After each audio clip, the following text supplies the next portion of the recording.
I still remember the exact moment my daughter's face changed. Her bright blue eyes, usually full of sparkle, began to dim as the clock ticked past 3:00 p.m. The purple princess dress she had picked out weeks before, layers of tulle and glitter, shimmered under the fairy lights I had strung across our living room ceiling. Her curls bounced each time she rushed to the door, convinced she'd hear a knock, a laugh, a friend's voice calling her name. But with each empty second, the air grew heavier. By 4 o'clock, Lily had stopped asking, "When will they be here, Mom?" She just curled into me, tiara slipping off her head, while the untouched castle-shaped cake sat proudly in the center of the table like a cruel joke. The cotton candy machine hummed quietly in the corner.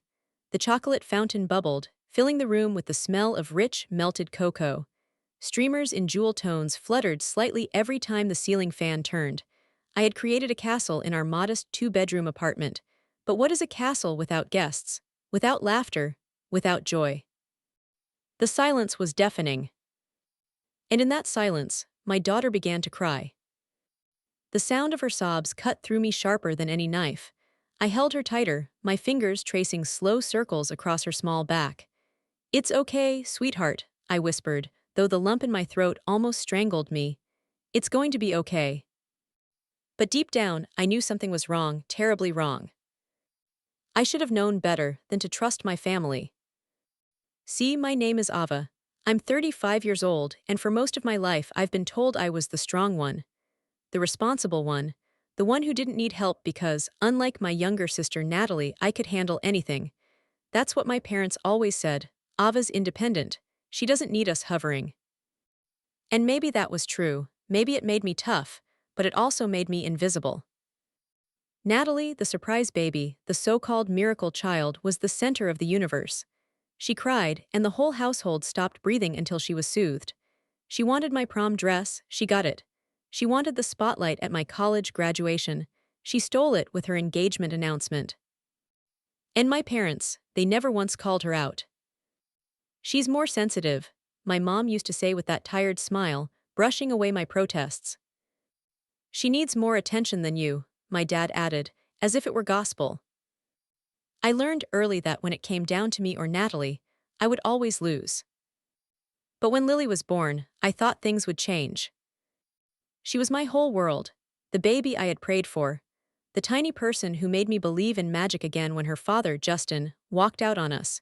He left when she was just 3 years old, claiming family life wasn't for him. After a few half-hearted calls and visits, he disappeared completely. So it became Lily and me against the world. The dream team, as we called ourselves. And I promised myself, no matter how bad things got, no matter how much my parents favored Natalie or her son Tyler, I would give Lily the kind of love no one could take away. That's why I had planned her 9th birthday party, down to the last detail. 2 months of Pinterest boards, late-night crafting sessions, and extra shifts at work so I could afford the cotton candy machine and chocolate fountain. Every little thing was designed to make her feel like royalty, because she deserved it. I confirmed every RSVP. All 12 of her classmates said yes. Her teacher said yes. My 2 closest friends said yes.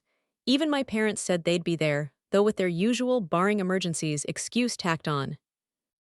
And of course, I invited Natalie, because as much as it hurt, I still believed family should show up.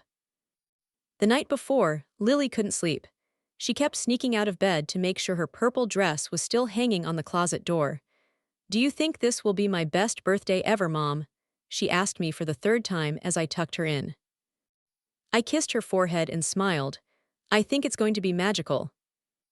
I stayed up until 2 a.m. finishing decorations, arranging favor bags filled with tiny stuffed dragons, princess pencils, and cookies shaped like crowns. I wanted every detail perfect. Because at 9 years old, your birthday isn't just a party, it's proof that you belong. The morning of the apartment buzzed with excitement. Streamers glowed in the light of fairy strands. The smell of sugar and vanilla filled the air. Lily twirled in her princess dress, her cheeks pink with anticipation. "It looks like a real castle, Mom," she gasped. And I thought, this is going to be the day she remembers forever. But as the minutes ticked by, no one came. 2:00, 2:15, 2:30. No knocks, no giggles, no little feet rushing through the door. Lily's smile faltered. She tugged on my sleeve, her voice shaky. Should we call someone? I forced a smile, dialing Emma's mom, sure there had been a mistake. But when she answered, her voice was apologetic. Oh, Ava, didn't you cancel the party? We got your text yesterday saying Lily was sick. My blood turned to ice. What? No, I never. But she was already explaining that they had made other plans. I hung up and called the next parent, and the next, and the next.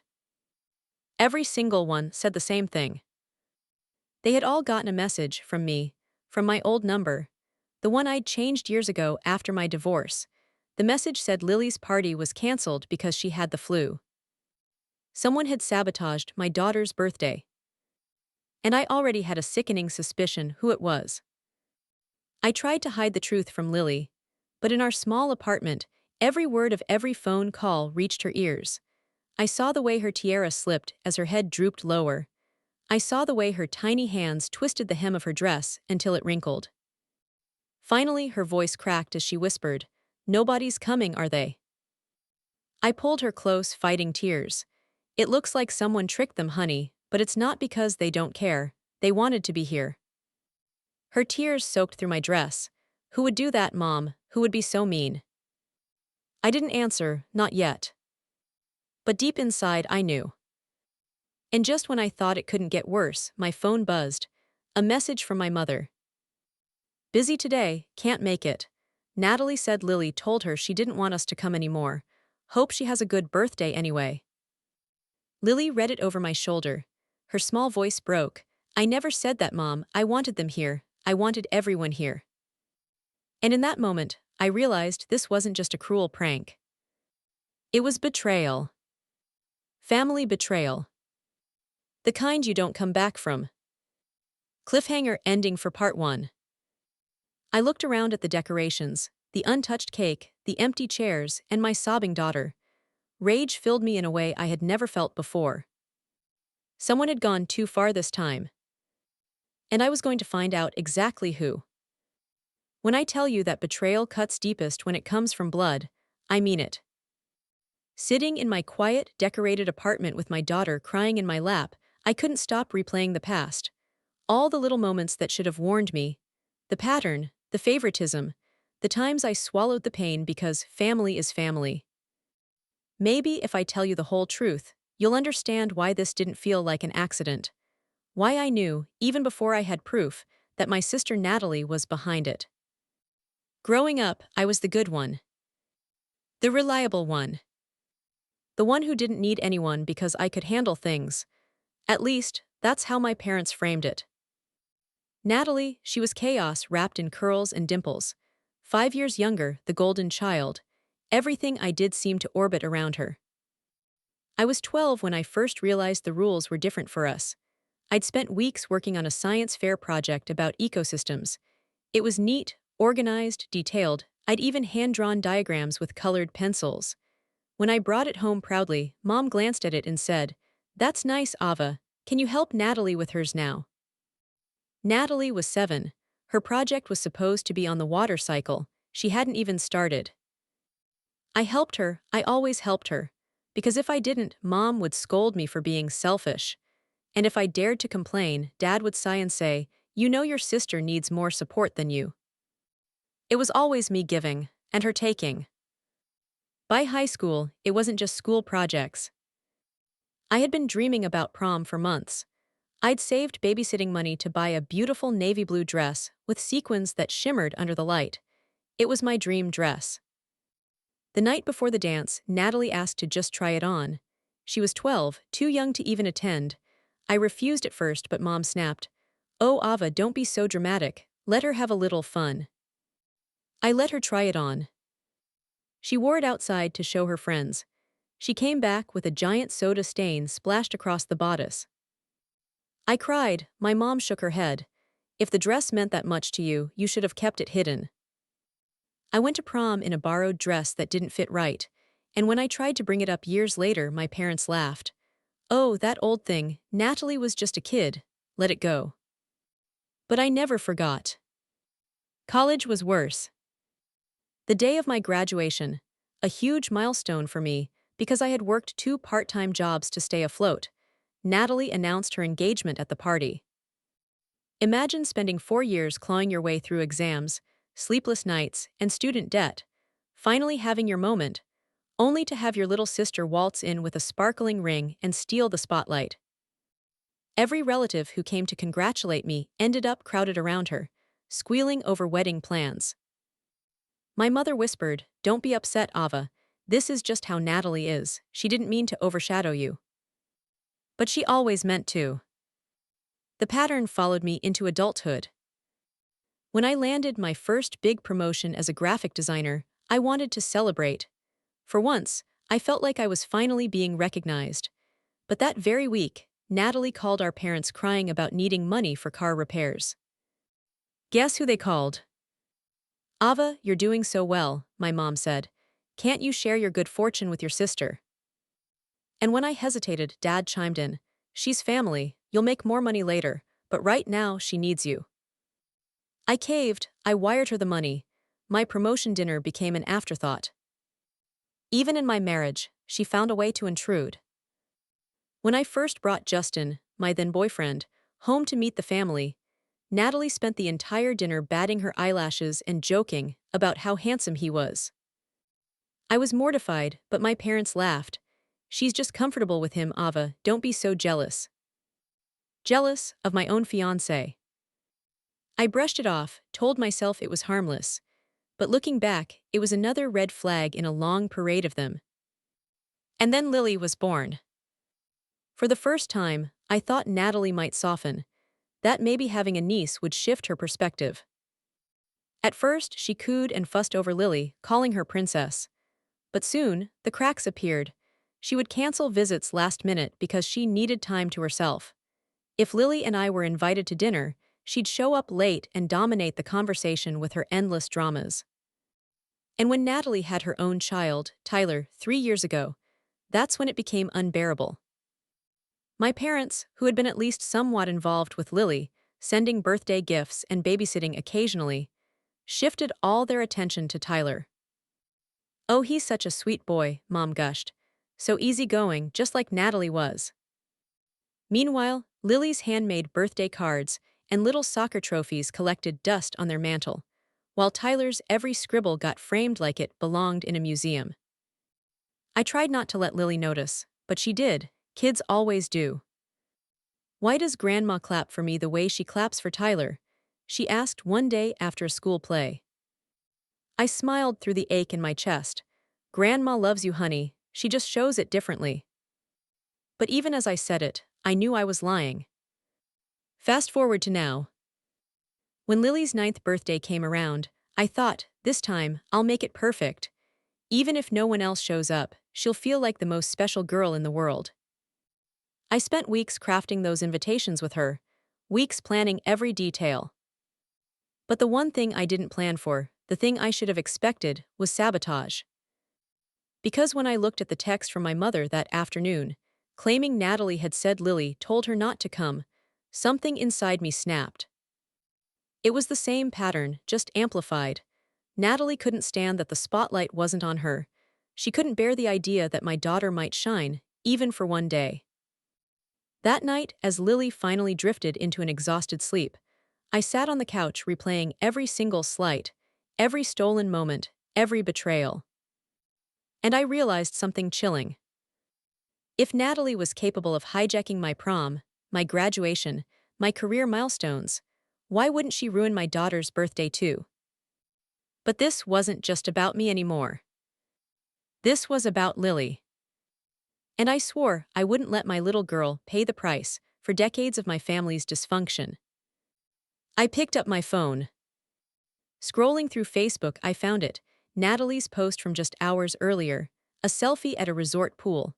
Caption, "Weekend getaway with mom and dad, family time, no drama, treat yourself." There they were, smiling, relaxed, sunbathing while my daughter's party fell apart. It was all too perfect. The timing, the lies, the fake cancellation texts. And the worst part, my parents had gone along with it. I barely slept that night. Every time I closed my eyes, I saw Lily's tiara sliding down her curls, her lip trembling as she whispered, "Nobody's coming, are they?" The sound of her sobs clung to me like smoke, impossible to shake. I sat on the couch long after she'd gone to bed, decorations drooping around me, the chocolate fountain crusting over, the cotton candy machine silent in the corner. I stared at the photo on my phone, Natalie, poolside, cocktail in hand, my parents smiling in the background. The rage inside me was volcanic. It wasn't just a ruined birthday party. It was proof that my parents had chosen my sister once again, at the expense of my child. The next morning, Lily woke up with puffy eyes. She tried to be brave, forcing a smile as she poked at her chocolate chip pancakes. "It's okay, Mom," she said softly.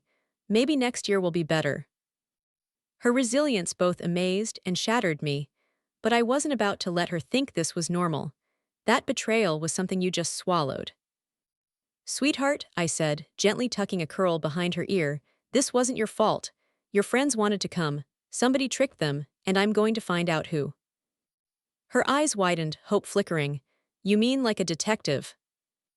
"Exactly," I whispered. "And when I have answers, I promise you'll know the truth." That afternoon, I started making calls. First, Sarah and Jenna, my closest friends. Both admitted they had gotten the same cancellation text. Both swore it looked like it came from me. Then I called Miss Thompson, Lily's teacher. She apologized profusely, explaining she hadn't checked her phone until later in the evening. "But yes," she confirmed, "I got a message from your old number. The one you changed years ago." My stomach nodded. "Did you save the message?"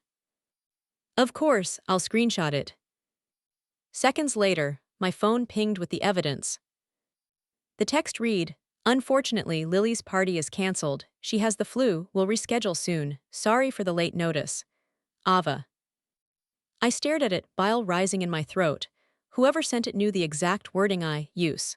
The phrasing, the politeness, it was eerie. And that number, my old number. Only family still had it saved. By mid-afternoon, my patience had evaporated. I called my parents. No answer. I called again, still nothing. Finally, after my third attempt, Mom texted, "We're busy today. Natalie said Lily told her she didn't want us there. Hope she had a good birthday." The gall of it made my hands shake. They were lounging by a resort pool, sipping cocktails, while their granddaughter's party sat in ruins, and they had the audacity to claim Lily didn't want them there. I almost threw my phone across the room. Instead, I typed back, "We need to talk, now." No response. That night, I tucked Lily into bed. She hugged her stuffed unicorn tight. "Do you think Grandma and Grandpa forgot about me?" she asked, her voice small. My throat burned. "No, honey, they didn't forget you. Someone lied to them, that's different." She studied me with those bright blue eyes, searching for reassurance. But why would anyone lie? I swallowed hard. That's what I'm going to find out. When she finally drifted off, I stood in the doorway watching her breathe. Her tiara sat abandoned on the nightstand, glittered dull in the lamplight. And I made a silent promise. No more silence, no more excuses. I was done protecting the people who hurt us. The next day, I drove Lily to school. Parents clustered near the entrance, their eyes full of sympathy. One mom touched my arm gently. "We're so sorry about the party, Ava." The kids were heartbroken when they realized what happened. Her kindness was a balm, but it also deepened my anger. My daughter's reputation, her friendships, her trust, all collateral damage in Natalie's game. I hugged Lily goodbye, whispered, "Be brave," and then sat in my car gripping the steering wheel until my knuckles whitened. This couldn't wait.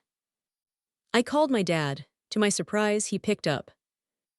"Ava," he said cautiously. "Where are you?" My voice was tight, trembling with barely restrained fury. "At the resort," he admitted. "With Mom and Natalie." "Yes, look, Ava, there's been a misunderstanding." "Misunderstanding?" I snapped.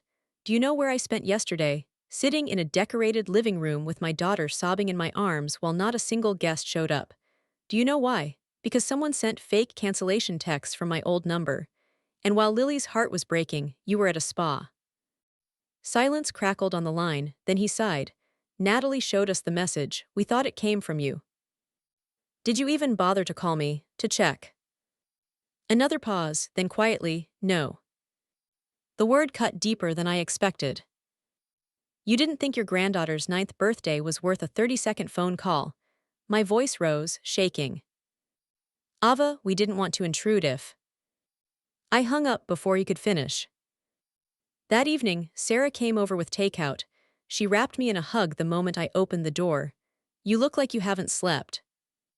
I haven't, I admitted. She set the food down, glancing at the half-dismantled decorations still clinging to the walls. What's your plan? I told her everything, the texts, the resort photo, the phone call with my dad. Her eyes hardened. It's Natalie, it has to be. Who else would have both the motive and the access? That's what I think too, but I need proof, real proof. Sarah leaned forward, voice firm. Then confront them, face to face. Don't let them twist it, don't give them room to lie. Her conviction lit a fire inside me. She was right. I'd spent decades swallowing my anger, avoiding conflict for the sake of peace. But what had that peace ever given me? Nothing but pain. The next morning, I told Lily we were going on a little trip. Where? She asked, clutching her backpack. To see Grandma, Grandpa, and Aunt Natalie. Her eyes widened, fear flickering. Will they be mad at us? I crouched down, brushing her hair back.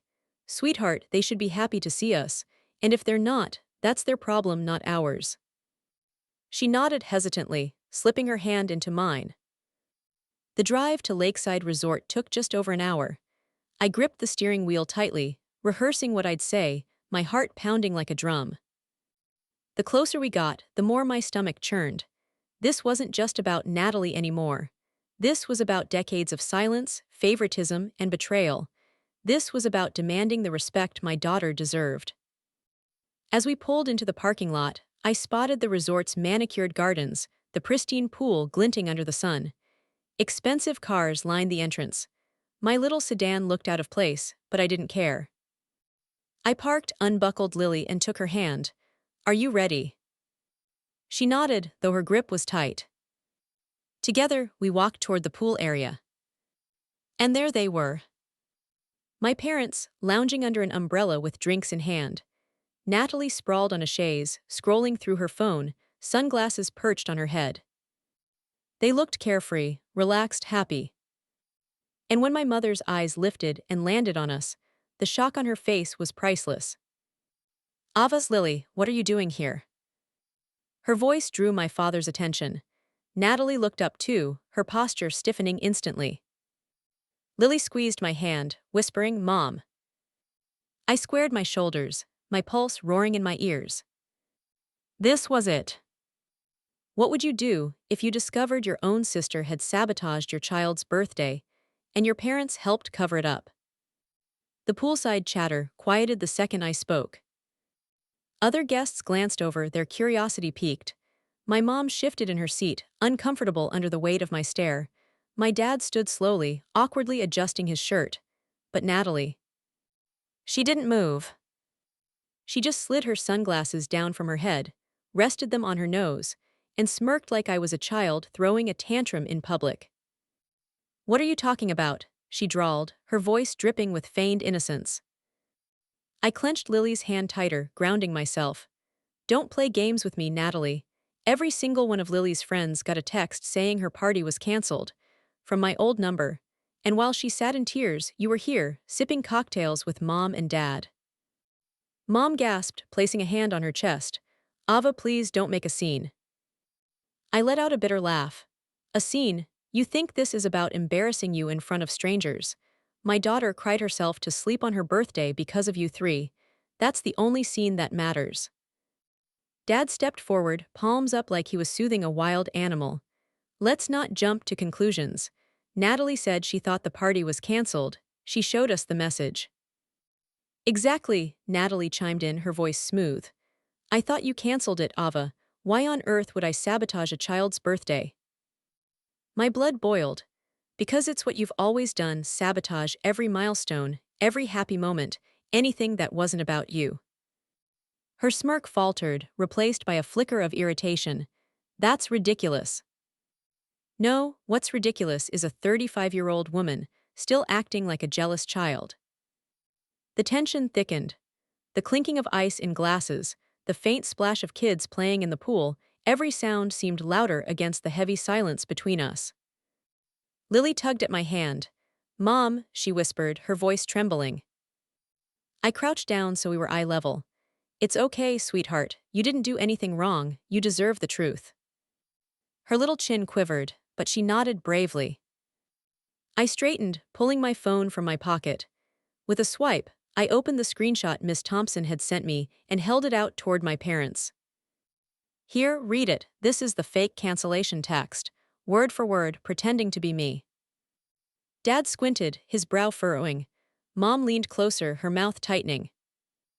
Then I pulled up the Facebook post from the same afternoon. Natalie, poolside, captioned, "No drama, family time." "Look at the timestamp," I said coldly, right when those texts went out. The blood drained from my mom's face. Dad shifted uncomfortably. Natalie crossed her arms. "So what? That doesn't prove anything. Maybe one of Lily's friends pranked her. Kids can be cruel." A 9-year-old hacked into my old phone number and contacted 12 families with identical messages. "Try again." Mom's voice trembled. "Ava, maybe we should talk about this later, somewhere private." I shook my head. "No, not later, not private. Because every time I've swallowed my pain for your comfort, Lily and I have suffered, I won't do it anymore." The air grew heavier, like a storm about to break. Finally, Natalie slammed her sunglasses onto the table. "Fine, you want the truth. It was just supposed to be a joke, a harmless prank. I didn't think everyone would actually believe it." Gasps rippled from the tables around us. My mother covered her mouth. My father's shoulders sagged. But the worst was Lily. Her little face crumpled as she looked at her aunt. "Why do you hate me, Aunt Natalie?" she asked softly, her voice raw with confusion. The question sliced through the air sharper than any accusation I could make. For the first time, Natalie's composure cracked. "I don't hate you, Lily," she stammered, color rising in her cheeks. She faltered, searching for words. "I didn't think it would hurt so much. You're just a kid, you'll forget." "You ruined my birthday," Lily whispered, tears welling again. My heart shattered all over again. I dropped to my knees, pulling her into my arms, kissing her hair. "You did nothing wrong, baby. Nothing. This is on them, not you." I stood, facing my parents, my voice shaking with rage. "Do you see now? Do you see what she's capable of? And you covered for her. You believed her without even giving me the courtesy of a phone call.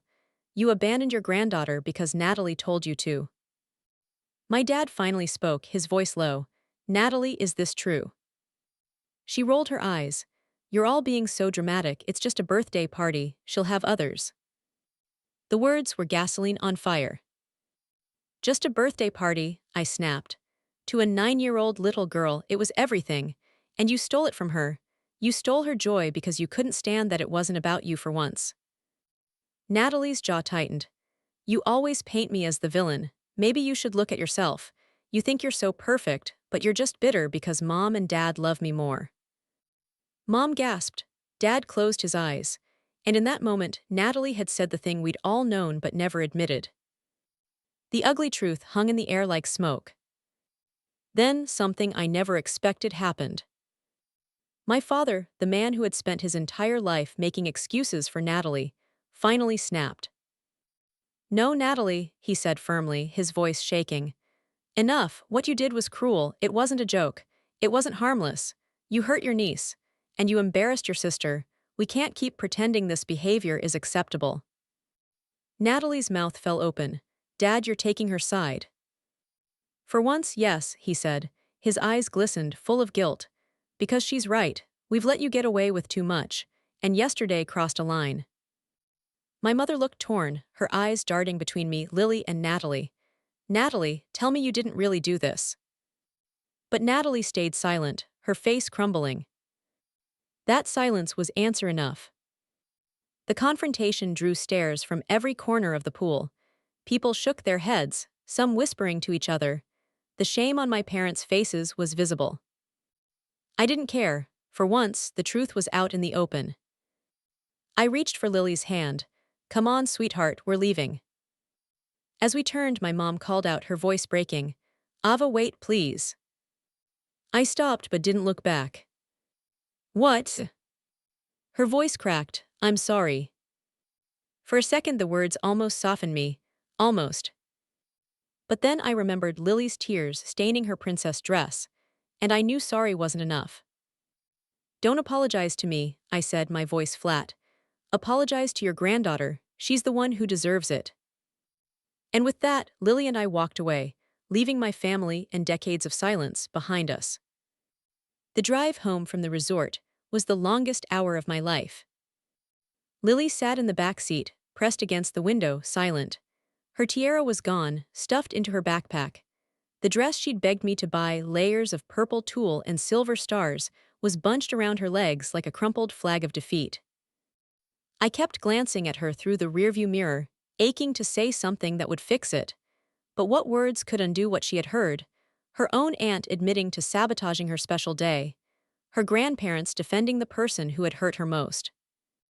When we pulled into our apartment's parking lot, she finally spoke. "Mom," her voice was thin like paper about to tear. "Yes, baby." Am I not special enough for them? The question gutted me. My chest physically hurt. I pulled the car into a spot, threw it into park, and twisted around to face her. "Lily, listen to me. You are more than special. You are kind and smart and creative and brave. What they did says nothing about you. It says everything about them." Her eyes shimmered, but she nodded faintly. That night she couldn't sleep. She tossed and turned, waking up with nightmares. At one point, I found her sitting on the floor beside her bed, knees pulled to her chest, whispering to her stuffed unicorn. "I just wanted them to come." I scooped her up, cradling her like she was a toddler again. "It's okay to cry," I murmured. "It's okay to feel hurt. But I promise you, I will never let anyone do this to you again." Her tiny arms clung to my neck. "Promise." "Promise," I whispered, and I meant it with every fiber of my being. The following morning, I made an appointment with her pediatrician. Not because she was sick, but because I needed someone to help me measure the invisible damage. Dr. Martinez listened carefully as I explained what had happened. She watched Lily with compassionate eyes as my daughter fidgeted with the edge of her sleeve, avoiding eye contact. "Events like this can feel like trauma to a child," she said gently. "Birthdays are milestones. When something goes wrong, especially when it involves betrayal from trusted family, it can leave deep scars." My stomach twisted. "So what do I do?" "Therapy," she said simply. "We'll refer you to a child psychologist who specializes in family dynamics. And Ava," her gaze softened, "you're doing the right thing. By not hiding it, by helping her process, you're protecting her." 2 days later, we sat in Dr. Martinez's waiting room. Lily clutched her new sketchbook, her safe object, as the therapist called it. The first session was mostly introductions.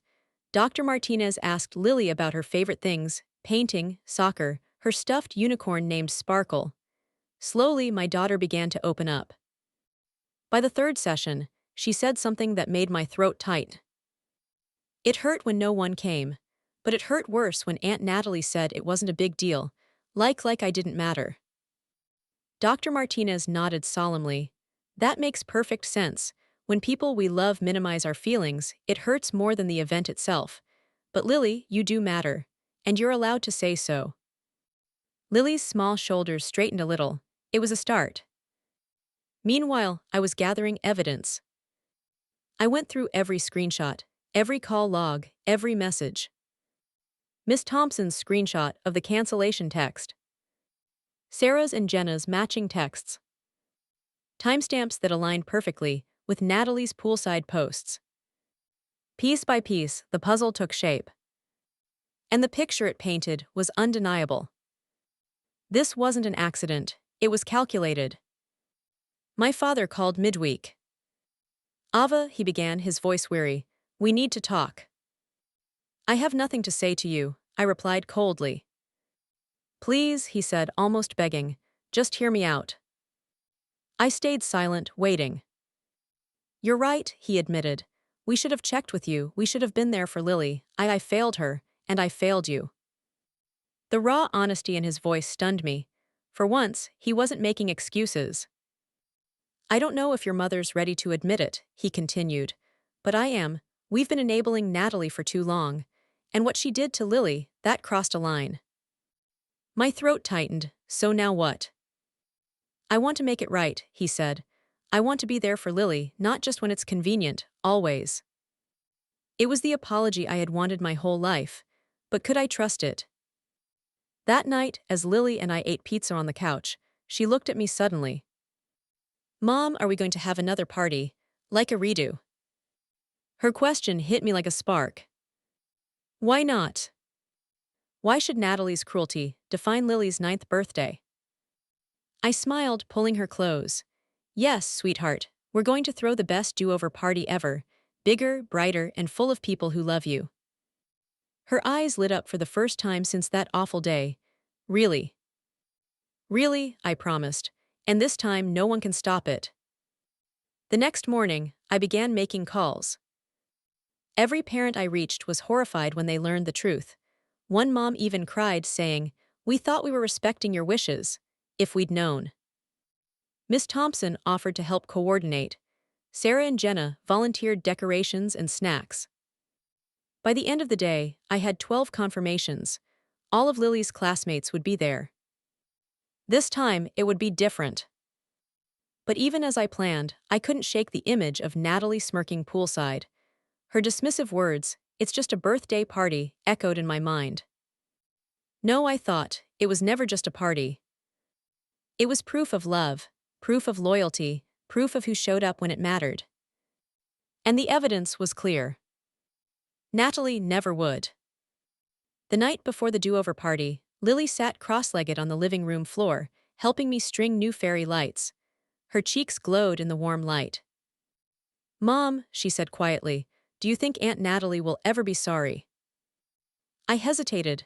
Maybe one day, but whether she's sorry or not, that's not your burden to carry. She tilted her head. What's a burden? It means something heavy you shouldn't have to hold. She thought for a moment, then whispered, I don't want to hold it anymore. Tears stung my eyes. You don't have to, baby.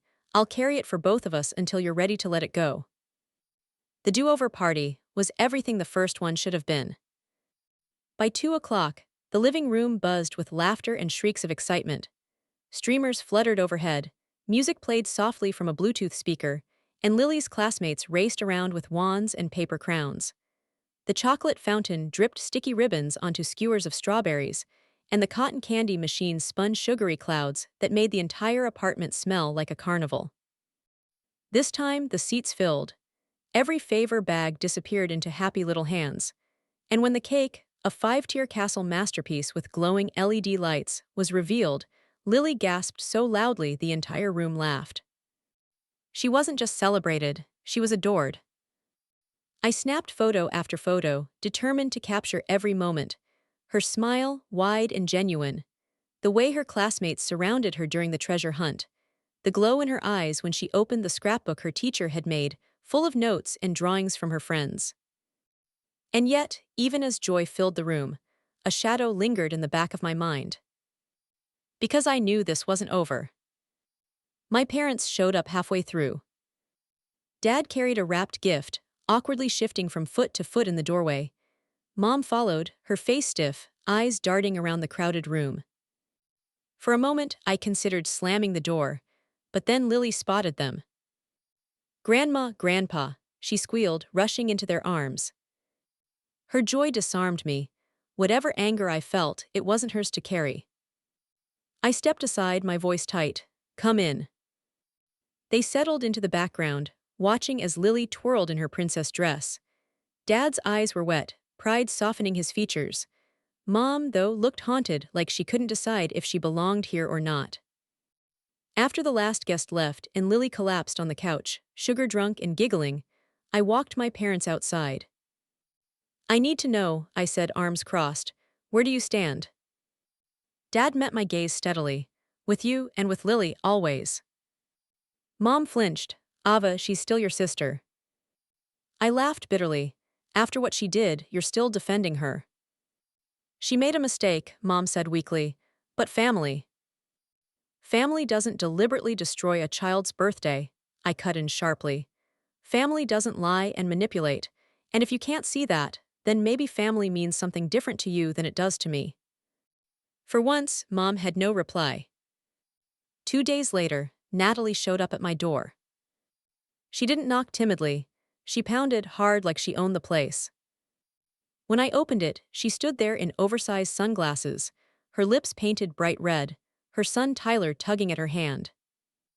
We need to talk, she said flatly. Not here, I hissed, glancing at Lily, who was curled up on the couch with a book.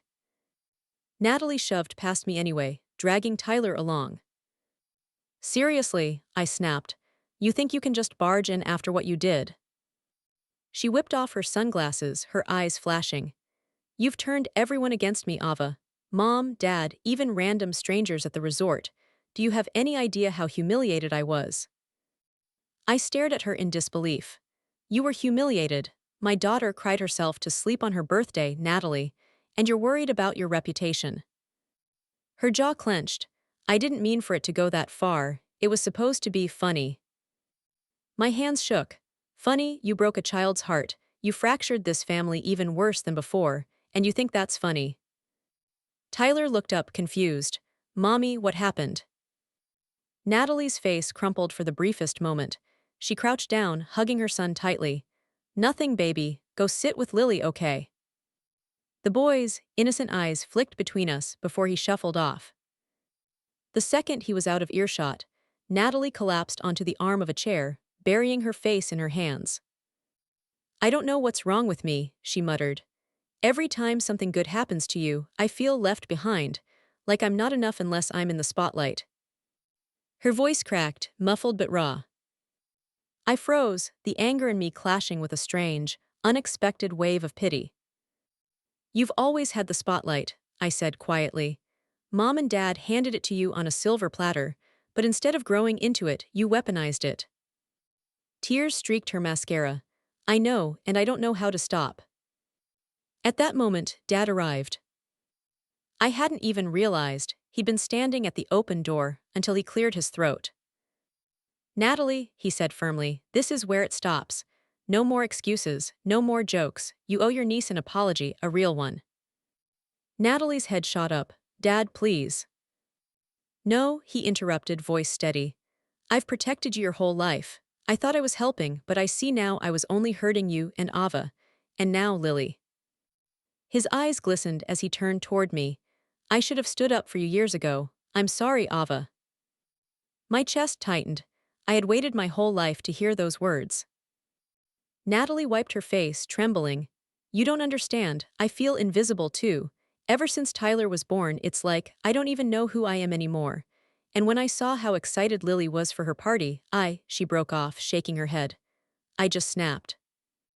That's not an excuse, I said coldly. You don't get to ruin a child's happiness because you feel insecure. I know, she cried, her voice breaking. I know, I hate myself for it. The room was thick with silence. Tyler giggled softly from the couch, showing Lily a toy car. Their innocence, their ability to connect despite everything, cut through the tension like sunlight. Natalie looked at her son, then back at me. I don't want him to grow up like me, always taking, always jealous. Please, Ava, help me fix this. Her plea stunned me. For the first time in my life, my sister wasn't smirking or deflecting. She was broken. Still, a war raged inside me. Part of me wanted to slam the door in her face, to protect Lily from further pain. Another part, the part that still remembered singing Natalie to sleep when she was colicky, tying her shoes, shielding her from bullies, wanted to believe she could change. Loyalty versus truth, blood versus boundaries. My father's voice cut through my thoughts. Ava, you don't owe her anything, not after what she's done, but Lily deserves honesty, and Natalie needs to own what she did. For once, he was on my side, my unexpected ally. I took a deep breath. If you want to fix this, Natalie, start by looking Lily in the eye and apologizing. No excuses, no half-hearted words. She deserves that much. Her lips trembled, she hesitated. Then slowly, she nodded. She walked over to the couch, kneeling beside Lily. "Sweetheart," she whispered, her voice shaking, "I'm sorry I hurt you. I ruined your birthday, and I lied. It wasn't your fault, it was mine. I was selfish, I was wrong." Lily's eyes welled up, her little hands gripping her stuffed unicorn. She studied her aunt for a long moment. Then in the smallest voice she asked, "Will you never do it again?" Natalie's face crumpled. "Never, I promise." Tears spilled down Lily's cheeks as she nodded, turning back to her sketchbook. She didn't hug Natalie. She didn't forgive her with open arms. But she listened. And for now, that was enough. Forgiveness isn't a door you open once. It's a hallway full of doors, each one harder than the last. That night, after Natalie's shaky apology, I tucked Lily into bed. She was quiet, curled under her blanket with her stuffed unicorn. I kissed her forehead, but before I could pull away, her small hand caught mine. "Mom," she whispered. "Yes, sweetheart." "Do you think Aunt Natalie really meant it?" Her eyes searched mine, wide and vulnerable. I swallowed hard. "I think she wants to mean it, but people don't change overnight. We'll see what she does next." Lily nodded, thoughtful beyond her years. "Dr. Martinez says it's okay to forgive people, but it's also okay to not let them hurt you again." My chest ached with pride. "She's right, and you get to decide what feels safe for you." She smiled faintly, her eyes fluttering shut. Within minutes, she was asleep, her breath steady. I stood there for a long time, watching her, feeling the weight of every decision pressing on me. The following week, Dad invited me for coffee, just the two of us. We sat in a quiet cafe downtown, the smell of espresso and baked bread thick in the air. For once, he didn't dodge the hard stuff. "I owe you 30 years of apologies," he said bluntly. "We thought we were protecting Natalie by cushioning her, but we were hurting both of you. We leaned on your strength and neglected to see you needed us too." His words hit harder than I expected. I'd spent years craving recognition, thinking I'd never get it. And now, here he was, laying it all bare. "You can't erase the past," I said softly. "No," he agreed, his voice thick. "But I can change the future. I want to be present for Lily. I want to show up, not just in words but in action." Tears stung my eyes, but I nodded. "Then start now. She needs grandparents who choose her, not just when it's convenient."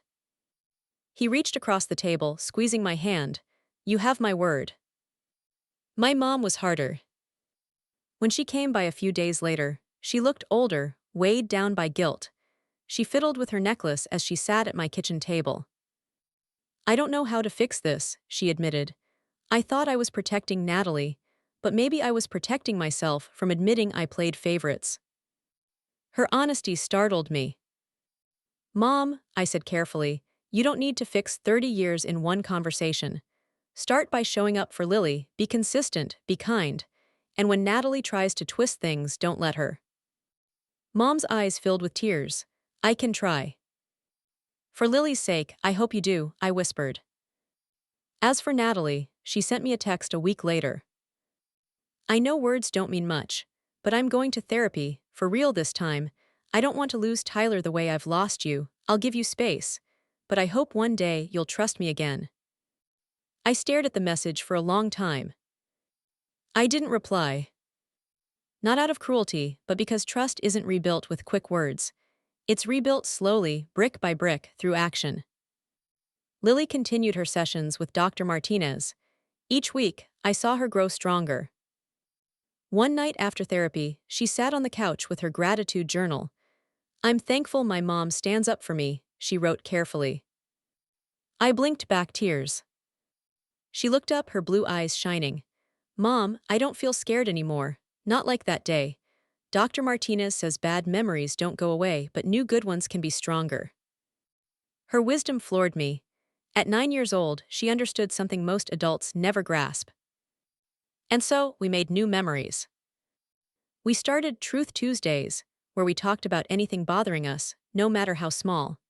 We baked cookies on rainy days, watched silly movies on Fridays, and filled our photo albums with everyday moments. The scar of that ruined birthday would always be there, but scars don't mean weakness. Scars mean survival. The final piece of closure came unexpectedly. At school, Lily's teacher asked me to come in. When I arrived, she showed me a large scrapbook. Inside were photos from Lily's do-over party, paired with notes from every child. "You're the best friend. We love you, Lily. Sorry we missed the first party. Glad we got to celebrate with you." On the last page, Miss Thompson had written, "This is proof that one cruel act can never erase the love of many. Always remember, you are cherished." When I gave the book to Lily, she hugged it to her chest, smiling so wide I thought my heart would burst. "That's what I'll remember," she said, "not the empty room, this." Looking back, I realized something important. Family isn't defined by blood. Family is defined by who shows up, by who makes you feel safe, by who celebrates you instead of tearing you down. Sometimes those people share your DNA, sometimes they don't. And sometimes, the bravest thing you can do is set boundaries, even with the people you thought would love you unconditionally. One evening, as I tucked Lily into bed, she surprised me again. "Mom," she whispered, "I think I can forgive Aunt Natalie one day, but not yet, and that's okay, right?" I kissed her forehead. "That's more than okay, that's brave. Forgiveness is yours to give when you're ready, no one else decides that for you." She smiled, rolling over to hug Sparkle tight. "Then I'll keep my forgiveness for later, like a present I'm not ready to open." I blinked back tears, whispering, "You're wiser than me, kiddo." Months later, the pain dulled, the anger cooled. Natalie was still distant, Mom was still learning, Dad was making more effort than ever. But Lily, she flourished. She laughed louder, drew brighter pictures, ran faster on the soccer field. And every time I watched her smile, I knew we had survived the betrayal. We carried the scar, yes, but we also carried something stronger, proof that no matter what, love had the final word. So what do you think? Would you have forgiven Natalie if it were your child? Would you have let your parents back in after years of favoritism and betrayal? I'll tell you this, the lesson I learned is simple. Family should lift you up, not tear you down. And when they don't, it's okay to protect yourself and your children, even if that means walking away. If this story touched you, share your thoughts in the comments. Have you ever had to choose truth over loyalty? Have you ever had to set boundaries with family? Drop a heart if you've ever been betrayed by someone you trusted. And don't forget to subscribe, because sometimes the hardest stories to tell are the ones that can heal us the most.